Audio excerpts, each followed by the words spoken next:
नमस्कार, मैं हूं संजय शर्मा। आप देख रहे हैं 4 PM न्यूज नेटवर्क। जैसा गुरु वैसा चेला। नीति आयोग ऐसा करेगा किसी ने सोचा नहीं था।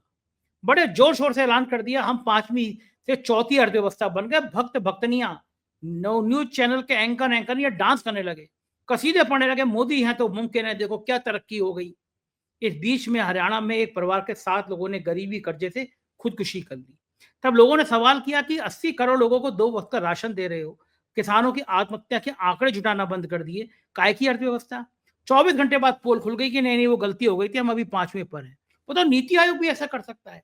मैंने अभय दुबे जी से पूछा कि आपके पत्रकारिता जीवन में कभी आपने ऐसा नमूना वाला झूठा किस्सा सुना है? गजब गजब झूठी सरकार है। दूसरी तरफ धाकड़ दी जिस एक्सप्रेस वे पे प्राकृतिक क्रियाएं कर रहे थे, होना ये चाहिए था कि ऐसे नेताओं को बहुत बढ़िया सबक सिखाया जाना चाहिए, लेकिन किया क्या गया? जो सीसीटीवी बेचारे ऑपरेट कर रहे थे, उन 3 कर्मचारियों को बर्खास्त कर दिया गया। अखिलेश यादव ने शायद ट्वीट भी किया कि कहीं ऐसा ना हो कि हाईवे से सीसीटीवी हटा दें, कि पता नहीं भाजपा के नेता कहाँ का गलत काम करने लगे तो सीसीटीवी में क्यों आए। लाइन लग गई है पिछले एक हफ्ते में, ना जाने कितने बीजेपी के नेता इस तरह कैमरे में पकड़े जा रहे हैं। अभय दुबे जी ने बहुत शानदार बातचीत की है, तमाम बिंदुओं पे, राजनीतिक बिंदुओं पे पूछा है। चीन से लेकर पाकिस्तान और अमेरिका के बारे में आप सुनेंगे तो आपको मजा आएगा। ले चलता हूं मैं सीधा आपको अभय दुबे जी के पास। चैनल को सब्सक्राइब और ज्वाइन करने के अनुरोध के साथ 4 PM न्यूज नेटवर्क में स्वागत है अभय दुबे जी आपका।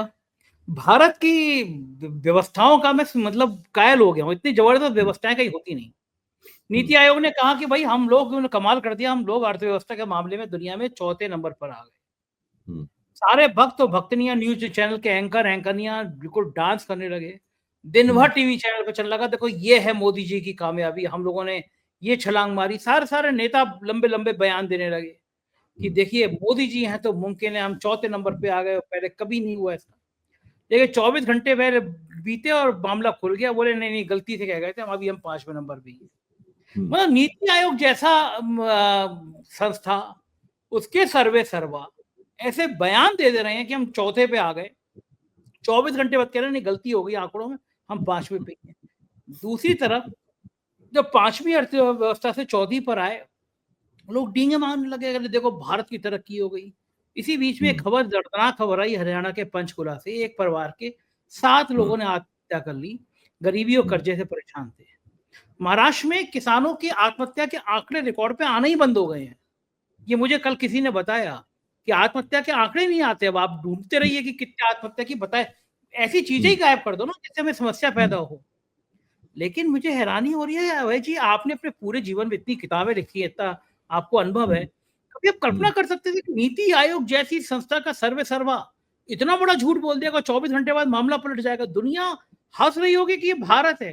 पहले जो जीडीपी के आंकड़े होते थे उसमें वो सारी चीज हटा दी गई, इसमें आंकड़े प्रभावित होते थे। अब नीति आयोग कह रहा है हम चौथे पे आ गए, तो कह रहा नहीं नहीं गलती हो गई, हम 5वें पर। मजाक, देश का मजाक नहीं उड़ रहा है, मजाक बना के रख दिया। अभय जी आपका क्या मानना है? देखिए, अर्थव्यवस्था के मामले में, गरीबी हटाने के मामले में नीति आयोग ने इस सरकार की कई बार झूठा नैरेटिव चलाने में मदद की है। मैं ये मानता हूं कि मोदी जी एक चीज के जरूर उस्ताद हैं, बाकी उनको सफल है विफल है ये तो हम लोग भी इसके बारे में चर्चा करते रहते हैं, इतिहास भी तय करेगा। लेकिन इस बारे में किसी को न कभी संदेह था, न आज है, न आगे रहेगा कि वो झूठा, खोखला और आधारहीन नैरेटिव चलाने में उनसे बड़ा उस्ताद कोई नहीं है दुनिया में। वो झूठे नैरेटिव के उस्ताद हैं नरेंद्र मोदी, और इस काम में उस सरकारी संस्थाओं से तरह तरह से मदद लेते हैं। नीति आयोग उस मदद में देने में सबसे आगे है। आपको ध्यान होगा 2024 के लोकसभा चुनाव से पहले मोदी जी ने एक नैरेटिव चलाया था कि उन्होंने 10 साल के अंदर अंदर गरीबी की रेखा से इतने लोगों को ऊपर उठा दिया है, और उसके लिए उन्होंने नीति आयोग की एक रिपोर्ट का हवाला दिया था। जब ये घटना आई और ये दावा आया तो मेरा कई जगह मुझे बुलाया गया इस बात पर चर्चा करने के लिए, तो मैंने उसमें खुलासा किया और मेरे खुलासे की और लोगों ने तस्दीक भी की कि वो नीति आयोग की रिपोर्ट नहीं थी। वो रिपोर्ट दरअसल नीति आयोग को दिए गए नीति आयोग को सबमिट किए गए एक रिसर्च में किया गया दावा था, जिसको नीति आयोग ने जारी किया था। उसके आधार पर नरेंद्र मोदी ने कहा कि नीति आयोग की रिपोर्ट है, नीति आयोग ने अपनी तरफ से कोई खंडन नहीं किया और मीडिया उसको उसी तरीके से ले उड़ा। अच्छा, अब नरेंद्र मोदी लगातार कह रहे हैं कि फलानी तारीख तक हम दुनिया में 5वीं सबसे बड़ी अर्थव्यवस्था हो जाएंगे।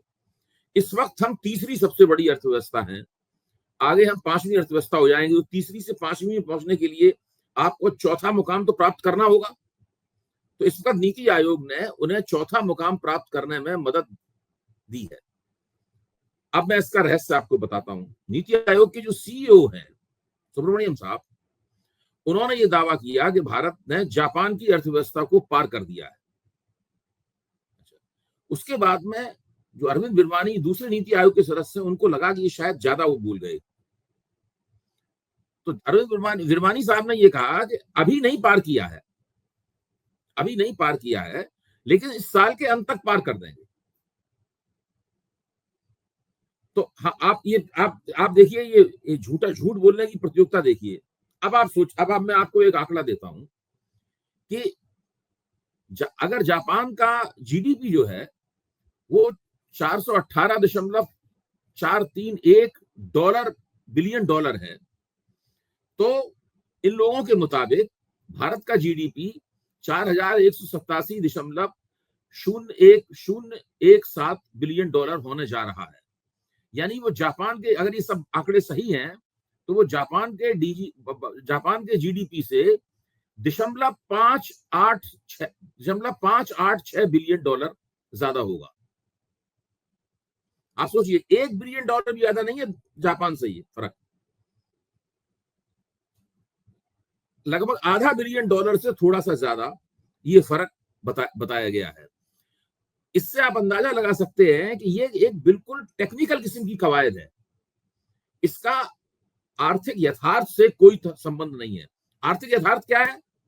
जापान की प्रति व्यक्ति आमदनी क्या है, पर कैपिटा आमदनी क्या है, और भारत की पर कैपिटा आमदनी क्या है। अगर डॉलर्स के रूप में देखा जाए तो भारत की प्रति व्यक्ति आमदनी, पर कैपिटा आमदनी, जापान की पर कैपिटा आमदनी का 1/13 है।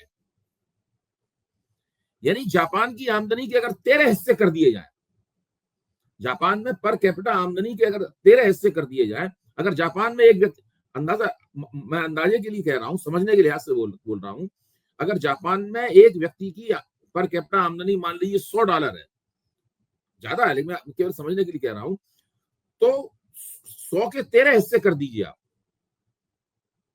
तो उसका जो एक हिस्सा होगा वो भारत की प्रति व्यक्ति आमदनी है। अच्छा, जब आपकी वास्तविक स्थिति ये है, ऐसी स्थिति में इस प्रकार के एब्सोल्यूट फिगर देना, इस प्रकार के एक बड़ा आंकड़ा देके इस प्रकार के दावे करना, ये बिल्कुल बेकार की बात है। इसका आपके भारत के आर्थिक यथार्थ से कोई वास्ता नहीं है। अच्छा, ये आंकड़े आते कहां से हैं? जो अंतर्राष्ट्रीय मुद्रा कोष है और विश्व बैंक है और विश्व व्यापार संगठन है, वर्ल्ड ट्रेड ऑर्गेनाइजेशन है, ये तीनों संगठन स्वतंत्र रूप से आंकड़ा इकट्ठा करने की एजेंसियां नहीं रखते। इनके पास ऐसे कोई विभाग नहीं है स्वतंत्र रूप से किसी अर्थव्यवस्था की जांच करें और वहां के आंकड़ों को लाकर फिर उसके आधार पर विश्लेषण करें। वो इस आधार पर नहीं करते। वो देशों से मांगते हैं कि भाई आपके अर्थव्यवस्था के आंकड़े क्या है। वो देश उन्हें अर्थव्यवस्था के जो आंकड़े देते हैं उनके आधार पर वो विश्लेषण करते हैं। भारत सरकार जीडीपी के और अर्थव्यवस्था के जो आंकड़े हम लोगों के सामने परोसती है, हम सब लोग जानते हैं कि वो आंकड़े संदिग्ध हैं। इसमें भारत में हमेशा बहस चलती रहती है। संदिग्धता की इस बहस में आईएमएफ, वर्ल्ड बैंक और वर्ल्ड ट्रेड ऑर्गेनाइजेशन शामिल नहीं है। भारत सरकार उन्हें जो आंकड़े देती है उन आंकड़ों को वो स्वीकार करते हैं, उन आंकड़ों के ऊपर वो प्रोजेक्ट करते हैं कि भारत का जीडीपी क्या होगा।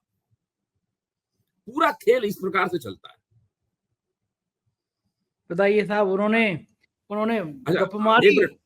एक छोटी सी बात और, उन लोगों का स्वार्थ क्या है वो भी सारे इतने काबिल लोग बैठे हुए हैं वहां पर, क्या वो नहीं जानते हैं कि भारत सरकार ने आंकड़ों को फुलाया है?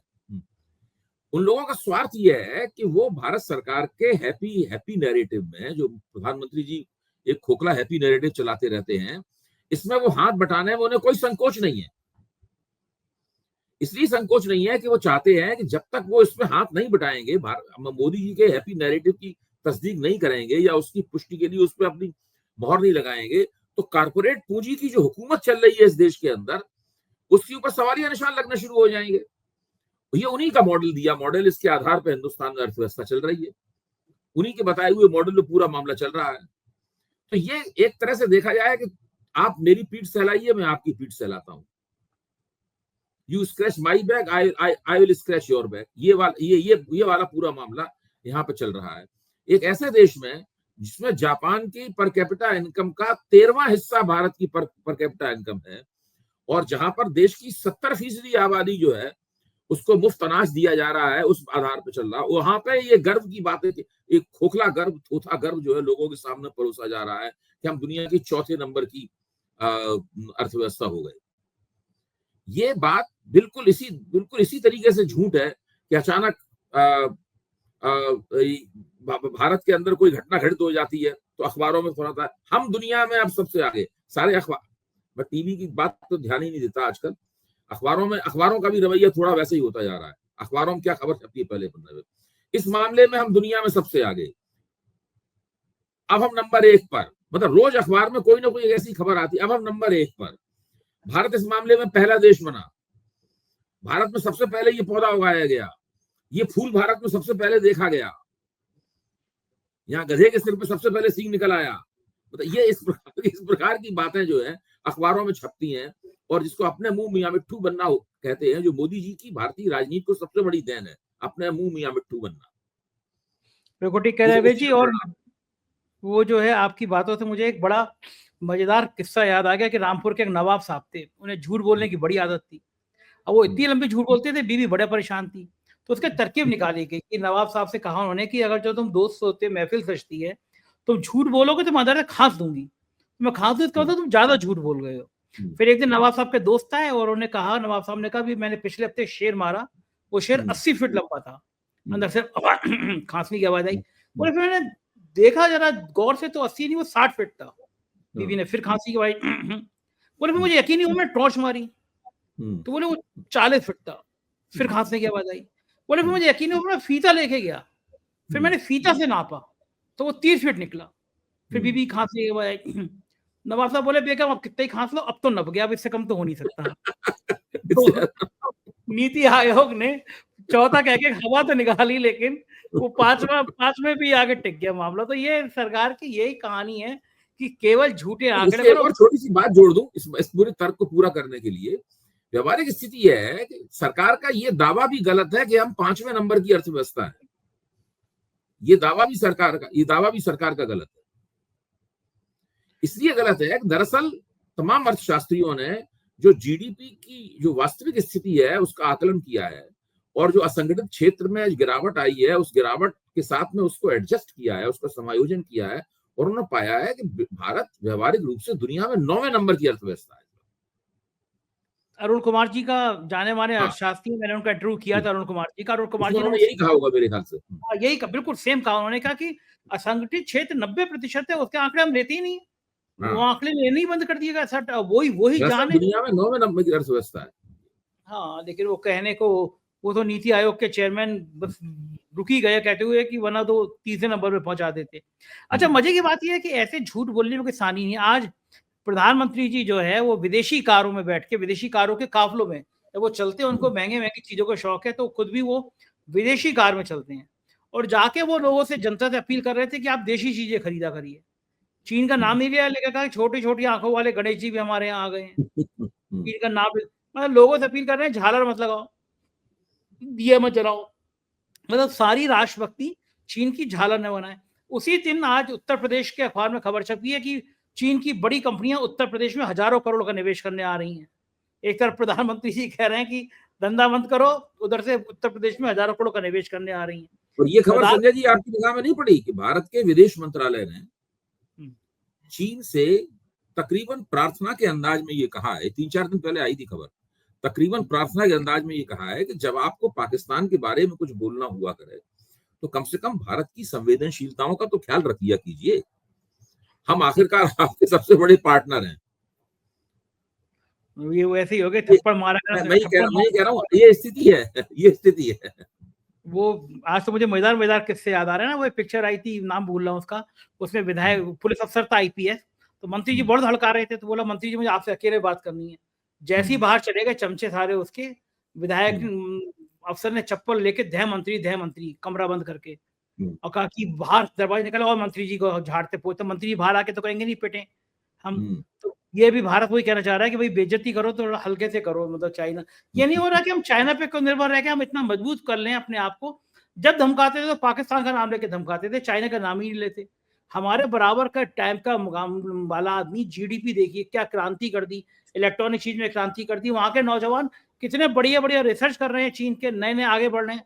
हमारे नौजवान क्या कर रहे हैं कि किसी घर पे चले जाओ, वहां पे हरा झंडा हो तो उतार लो, अपना केसरी लहरा दो, मस्जिद के सामने जय श्री राम का नारा लगा दो।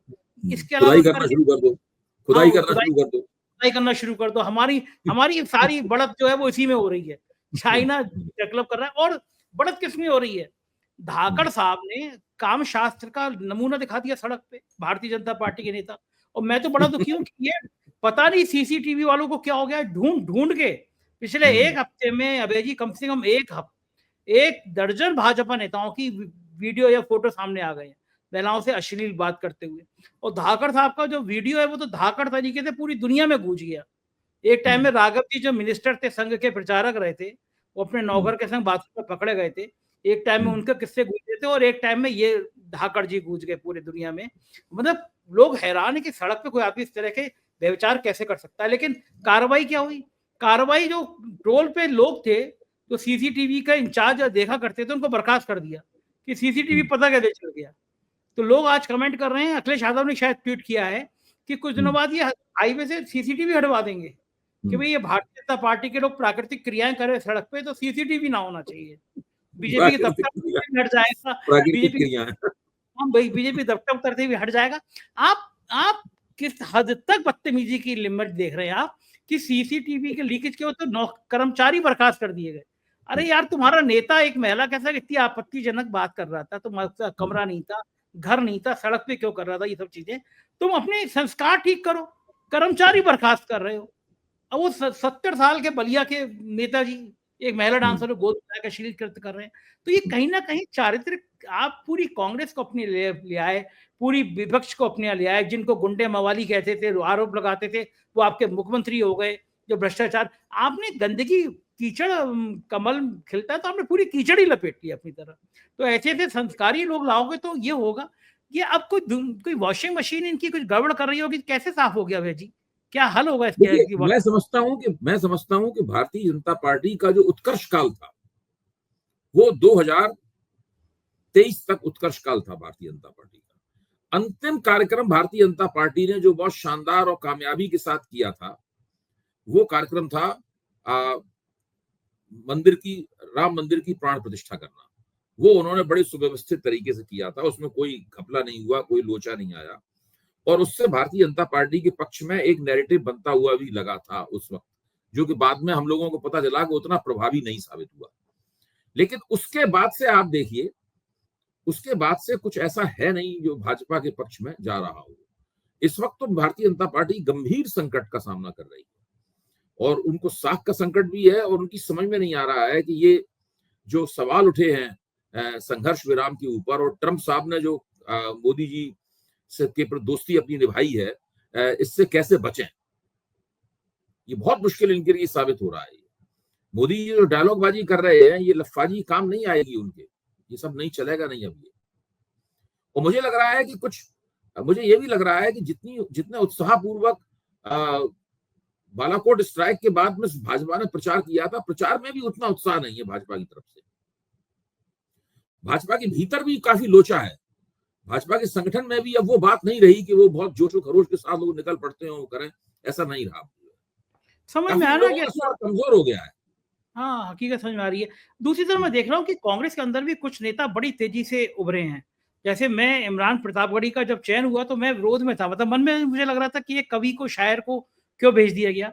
लेकिन मेरा भ्रम टूटा। 1-1.5 महीने पहले दुबई के मैंने मुशायरे में देखा इमरान प्रतापगढ़ी को।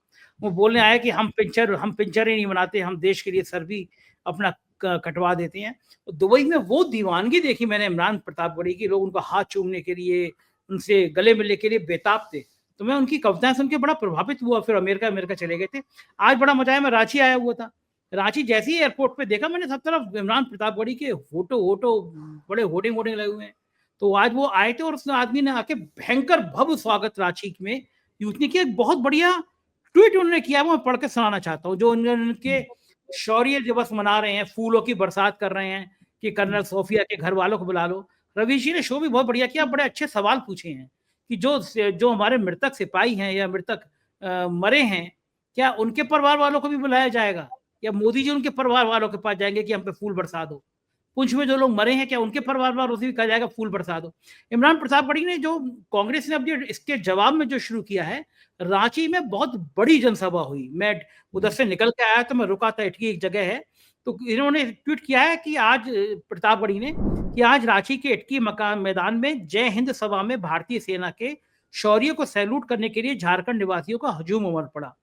पूरी कांग्रेस पार्टी पहलगाम की दुखद घटना के बाद पहले दिन से देश की सरकार के साथ खड़ी रही और कहती रही सरकार ठोस कदम उठाए। देश की सेना के शौर्य ने दुश्मन देश के आतंकी ठिकानों को तबाह किया, लेकिन अचानक ट्रंप के दबाव में सीजफायर के ऐलान से हम भारतवासी हतप्रभ हैं।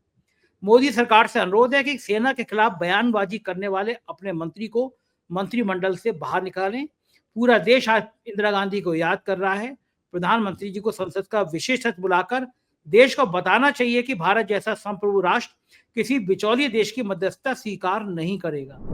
ये बड़ा बढ़िया कांग्रेस भी अब इस टोन पे कि आजाद हिंद सेना, मतलब इस तरह करके वो सेना के शौर्य का सम्मान कर रही है। और ये जो सीज फायर किया गया ट्रंप के दबाव में, अब कांग्रेस, जो आप 3-4 दिन पहले कह रहे थे कि आपने ही मुझसे कहा था कि कांग्रेस को भी करना चाहिए ये, तो कांग्रेस अब मैदान में आ गई है। तो मोदी जी के रोड शो के मुकाबले अब ये बात को अगर कांग्रेस मुद्दा बनाती है कि साहब सीज फायर क्यों किया गया, तो क्या बीजेपी को नुकसान हो सकता है? मेरा मानना है कि इस वक्त कांग्रेस अपने पत्ते सबसे ज्यादा सही तरीके से खेल रही है। मैंने कल भी आपके साथ बातचीत करते हुए कहा था कि आपकी भारत जोड़ो यात्रा के बाद में, इस वक्त वो भारत जोड़ो यात्रा के बाद कांग्रेस के ग्राफ में उछाल आया था और इस वक्त भी कांग्रेस के ग्राफ में उछाल का माहौल है। कल ही एक सर्वे रात को आपसे बातचीत करने के बाद मैं एक सर्वेक्षण सुनते सुनते मुझे नींद आ गई, मैं सो गया। काफी लंबा सर्वेक्षण था जो एक सोशल मीडिया प्लेटफॉर्म पर दिखाया जा रहा था। उस सर्वेक्षण में ये बताया गया कि जब लोगों से सवाल पूछा गया कि विदेश मंत्री जयशंकर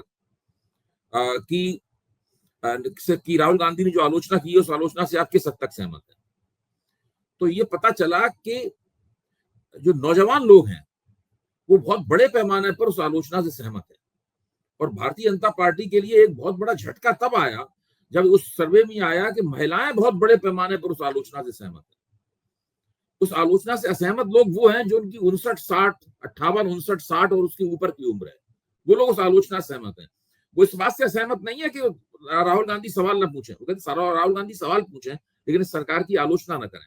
यानी कुल मिलाकर जो विदेश मंत्री जयशंकर ने जो कारनामा किया है at the start of operation, जो ये 3 शब्द at the start of operation, ये 5 लफ्ज जो बोल के जो जयशंकर ने पूरी जो कुछ भी भारतीय सेनाओं की उपलब्धियां थी उनमें पलीता लगा दिया है जयशंकर ने वायुसेना की, और खासतौर से वायुसेना की उपलब्धियों में। वो एक बहुत बड़ी घटना है। उस घटना का महत्व कितना है, उसकी गंभीरता और उसका जो उसका जो संगीन पहलू है उसके, ये धीरे धीरे करके हम सब लोगों की समझ में आएंगे और सारी दुनिया धीरे धीरे करके उनसे वाकिफ होगी। बहुत गड़बड़ किया है विदेश मंत्री ने कह के, और राहुल गांधी ने सही जगह पे उनको पकड़ा और उसका जवाब देते हुए विदेश मंत्रालय को नहीं बन रहा है। और इससे कांग्रेस की ग्राफ में और साख में बहुत बढ़ोतरी हुई है और भाजपा काफी रक्षात्मक और बचाव की मुद्रा में। वो बस हर बात का जवाब उनके पास ये है कि हमने घुस कर मारा, इसके अलावा और कोई जवाब नहीं है उनके पास। अच्छा, मजे की बात यह है कि लड़ाई तो इस बात पे शुरू हुई थी कि वो 5 आतंकी मोदी जी ने बिहार सीधे आए थे सऊदी से और सीधे बिहार पहुंच गए थे। वहां की जगह कहा था कि घुस के हम उन आतंकियों को वो सजा देंगे कि आने वाली पीढ़ी याद करेगी। आज कोई पूछ ही नहीं रहा वो आतंकी कहाँ है, वो भारत में है, वो पाकिस्तान में है। वो आके 2.5 घंटे तक तांडव मचाते रहे, आराम से वो चले गए या रह गए, कुछ पता ही नहीं, कोई बात ही नहीं कर रहे। आपने स्केच जारी कर दिया, जब विदेश मंत्री थे विदेश में सवाल पूछा गया तो उन्होंने कहा हमने चिन्हित कर लिया कौन आतंकी थे। भाई चिन्हित कर लिए तो कहां चले गए? कांग्रेस ने एक जो सवाल उठाया है इसी जुड़ा हुआ जो आप बात कर रहे हैं वो भी रेखांकित करने योग्य है। कांग्रेस ने कहा है कि जब उनके डीजीएमओ ने आपको फोन किया कि आइए संघर्ष विराम कर लेते हैं, सीज फायर कर लेते हैं, तो आपने उनकी बात पूरी तरीके से मान कैसे ली? आपने ये मांग क्यों नहीं रखी कि वो चारों आतंकवादी इन्होंने हत्याएं की हैं उनको पाकिस्तान सौंपे? आपने ये मांग क्यों नहीं रखी कि आप हाफिज सईद को और मसूद अजहर को और मक्की को, इन सब आतंकवादियों को सौंपे, दाऊद इब्राहिम को सौंपे? ये मांगे आपने क्यों नहीं रखी? और उन 4 आतंकवादियों को आपने क्यों नहीं मांगा? उनसे ये शर्तें क्यों नहीं रखी कि आप इन लोगों को सौंपिए हमें, तब संघर्ष विराम करेंगे? अगर ये ऐसा करते भारत, उस वक्त ऐसी स्थिति थी, अगर भारत ये मांग करता और अमेरिका मान ली हस्तक्षेप कर रहा था, तो भारत को अमेरिका से भी कहना चाहिए था कि इन सबको दिलवाओ, मैं हम सबकी बात मान लेंगे, कोई दिक्कत नहीं। तो उसमें देखिए, अगर इस दबाव में पाकिस्तान ये सब दे देता, तो दे सकता था उस वक्त इन लोगों को, तो नरेंद्र मोदी को ये सब डायलॉग बाजी करने की जरूरत नहीं पड़ती कि मेरी डगों में गरम गरम सिंदूर बह रहा है, क्योंकि लोग वैसे भी उनको फिर महान नेता मान लेते। अच्छा, अगर मैं एक लफ्ज में कहूं कि मोदी जी को सबसे ज्यादा नुकसान कौन से डायलॉग से हुआ? आपके खातों में 15 लाख रुपए आ जाएंगे इस वाले से, या मेरी रगों में गरम गरम सिंदूर बह रहा है इससे? देखिए, 15 लाख रुपए से खाते में उस वाले का जो नुकसान हुआ है, वो नुकसान तो 2024 के लोकसभा चुनाव में दिख गया। अब इस डायलॉग से क्या नुकसान होगा, ये 2029 के लोकसभा चुनाव में दिखाई पड़ेगा। बिल्कुल ठीक बात है। अगर तब तक मोदी जी प्रधानमंत्री बने रहे तो भाजपा को होगा नुकसान। मोदी जी हट जाए इससे कोई फर्क नहीं पड़ता, तो भाजपा को नुकसान होगा। भाजपा मोदी जी दोनों अलग अलग नहीं है, बच नहीं पाएंगे, जरूर नुकसान होगा। लोगों के दिमाग से ये बात नहीं जा सकती कि भारत और पाकिस्तान के बीच में जो फौजी संघर्ष हो रहा था, उसकी घोषणा सबसे पहले डोनाल्ड ट्रंप ने की, और 8 बार कर चुके हैं। उसके बाद 8 बार हर जगह वो तो रोज जख्म पे रोज नमक छिड़क देता है आदमी। रोज जख्म पे नमक छिड़कते हैं, नींबू निचोड़ते हैं, नहीं छोड़ते। उसकी भी बुढ़ापे में मति खराब हो गई है, भारत के पीछे पड़ गया वो आदमी। हमारे प्रधानमंत्री खराब हुई, मैं असहमत हूँ आपकी इस बात से, उसकी कोई मति नहीं खराब हुई। सारा कुछ सोचे समझे तरीके से है। उनको नोबेल पीस प्राइज चाहिए। उनको बार बार दुनिया को ये बताना है कि हमने 2 एटमी हथियारों से संपन्न ताकतों के बीच की लड़ाई रुकवा दी, हमने लाखों लोगों की जान बचा ली, अब हमको नोबेल शांति पुरस्कार चाहिए। लेकिन वो तो उससे पहले से बेइज्जत कर रहा है, हथकड़ी बेड़ी लगा के भेजा हमारे लोगों को। नहीं, वो उसमें बेइज्जती की थी। उसमें भारत को, वो मोदी जी को बताना चाहते थे कि तुमने जब बाइडेन राष्ट्रपति थे और आप बाइडेन से मिलने के लिए आए थे, तब आपका एक कार्यक्रम मुझसे भी मिलने का था, मुझसे मिले बिना कैसे चले गए? वो उसका जवाब था। वो जवाब था, और आज तक ले रहा है, वो लेता ही रहेगा, मुझे लग रहा है। बहुत बहुत शुक्रिया अभय जी, आपने। क्योंकि संजय जी, तब तक मोदी जी को ये एहसास था कि ट्रंप इस बार चुनाव नहीं जीतेंगे। इसीलिए स्थिति खराब थी ना, इसीलिए। वरना तो अगर ये होता कि ट्रंप जीत जाएगा, तो मोदी जी खाना वाना सब उसी घर पे खाते। बाइडेन से कम मिलते, उन्हीं ज्यादा मिलते। गलती कर गए मोदी जी। बहुत बहुत शुक्रिया अभय जी, आपने हमें समय दिया। Thank you sir. ये थे अभय दुबे जी, और आपको यकीन हुआ होगा कि क्या शानदार बातचीत थी आज की। अच्छी लगी तो एक कमेंट जरूर कीजिए। Thank you.